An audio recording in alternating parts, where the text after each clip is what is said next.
Assalamualaikum warahmatullahi wabarakatuh. Salam sejahtera untuk kita semua.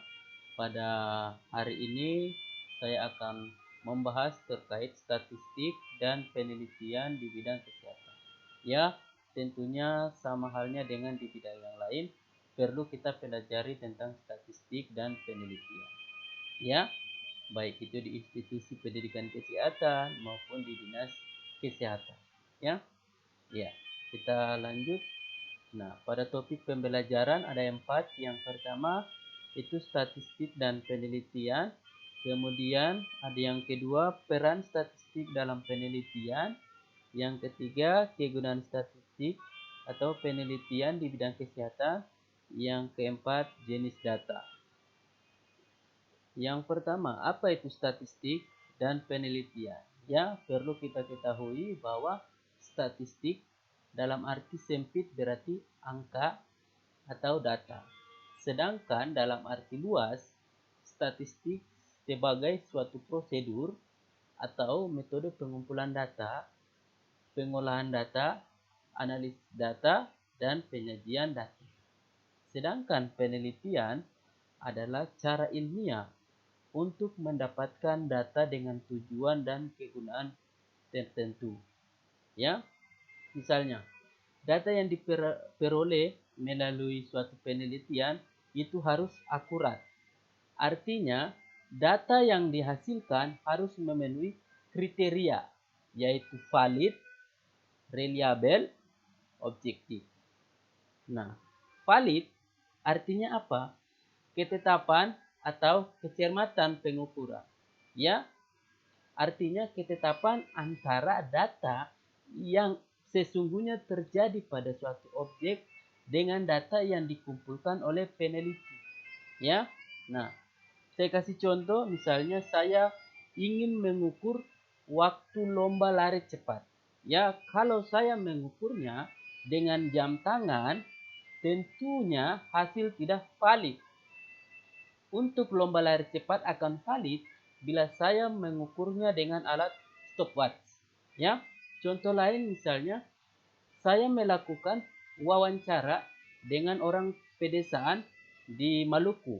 Ya, nah saya wawancaranya itu menggunakan bahasa Ambon. Ya, akan valid ya bila menggunakan bahasa Ambon. Ya, kalau tidak valid otomatis menggunakan bahasa Batak misalnya, Sunda misalnya, ya. Nah, kita lanjut. Apa itu peran statistik dalam penelitian? Ya, yang pertama yaitu alat ukur untuk mengukur besarnya sampel yang akan diteliti. Kemudian yang kedua, alat untuk menguji validitas dan reliabilitas instrumen. Yang ketiga, alat untuk pengolahan data dan analisa data. Kemudian yang terakhir, alat untuk penyajian data. Nah, yang ketiga, kegunaan. Apa sih kegunaan statistik dan penelitian di bidang kesehatan? 1. Mengukur status kesehatan masyarakat dan mengetahui permasalahan kesehatan. Yang kedua, membandingkan status kesehatan di satu tempat dengan tempat lain atau membandingkan status kesehatan waktu lampau dengan saat sekarang. Yang ketiga, evaluasi dan monitoring kegagalan dan keberhasilan program kesehatan yang sedang dilaksanakan. Yang keempat, keperluan estimasi tentang kebutuhan pelayanan kesehatan. Yang kelima, perencanaan program kesehatan. Yang keenam, keperluan riset, penelitian ya dan publikasi terkait masalah-masalah kesehatan yang ada. Nah, yang berikut apa itu jenis data? Ya, di sini ada nominal, ada ordinal, interval, dan rasio. Ya, sebelum saya membahas satu-satu, perlu kita ketahui bahwa dalam menggunakan statistik perlu dipahami benar mengenai definisi data dan jenis-jenis data. Nah, data merupakan kumpulan angka atau huruf hasil dari penelitian terhadap stat atau karakteristik yang sudah kita teliti. Nah, data pada umumnya bervariasi Saya kasih contoh misalnya, data berat badan dalam suatu kelompok orang yang beratnya 60 kilogram, kemudian 50 kilogram, 75 kilogram dan sebagainya. Sehingga muncul istilah variabel, ya. Nah, jadi variabel adalah karakteristik yang nilai datanya bervariasi dari suatu pengukuran ke pengukuran berikutnya. Nah, menurut skala pengukuran, nah variabel dibagi atas 4 jenis ini yang tadi saya sudah bilang, ada nominal, ada ordinal, ada interval dan rasio. Ya, kita lihat satu-satu. Nominal. Nah, variabel yang membedakan nilai datanya dan tidak tahu data mana yang lebih tinggi atau rendah, ya. Contoh jenis kelamin, suku dan lain-lain. Nah, misalnya saya jelaskan. Jenis kelamin, ya, ada laki-laki dan perempuan, ya. Yaitu jenis kelamin laki-laki tidak lebih tinggi dibandingkan perempuan, ya. Kemudian suku, ya. Suku Jawa tidak dapat dikatakan lebih baik atau lebih buruk dari suku Sunda atau Ambon misalnya. Nah, kemudian yang kedua ordinal.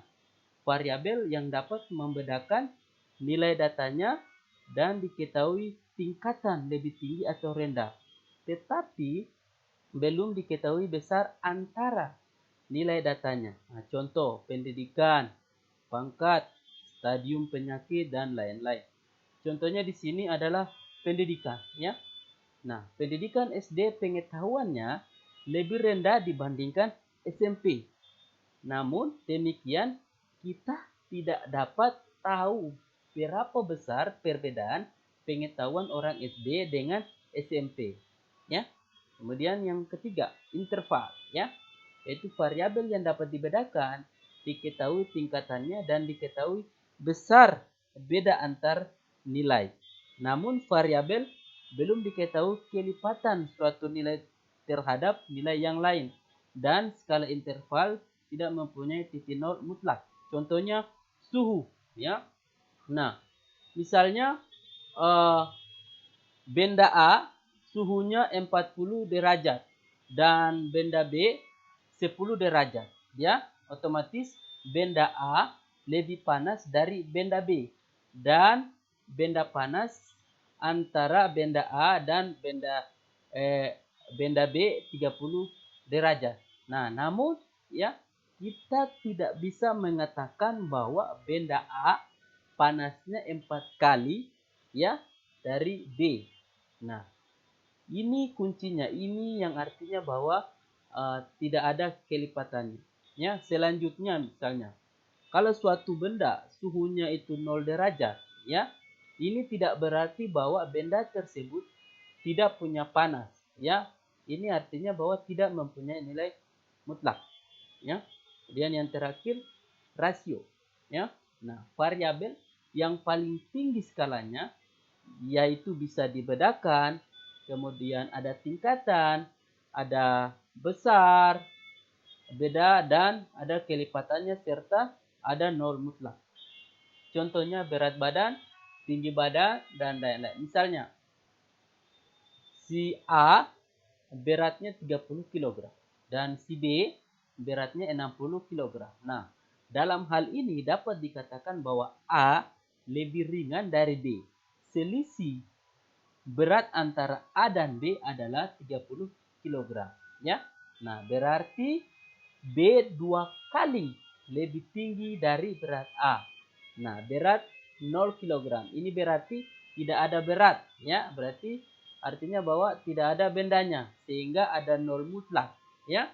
Nah, kemudian dalam analisis, ya, statistik dalam suatu penelitian seringkali digunakan pembagian data atau variabel yang menjadi dua kelompok, ya, yaitu ada kategorik, ya, dan juga numerik. Nah, apa sih data kategorik dan data numerik? Nah, kategorik atau kualitatif, ya, merupakan data hasil pengklasifikasian atau penggolongan suatu data.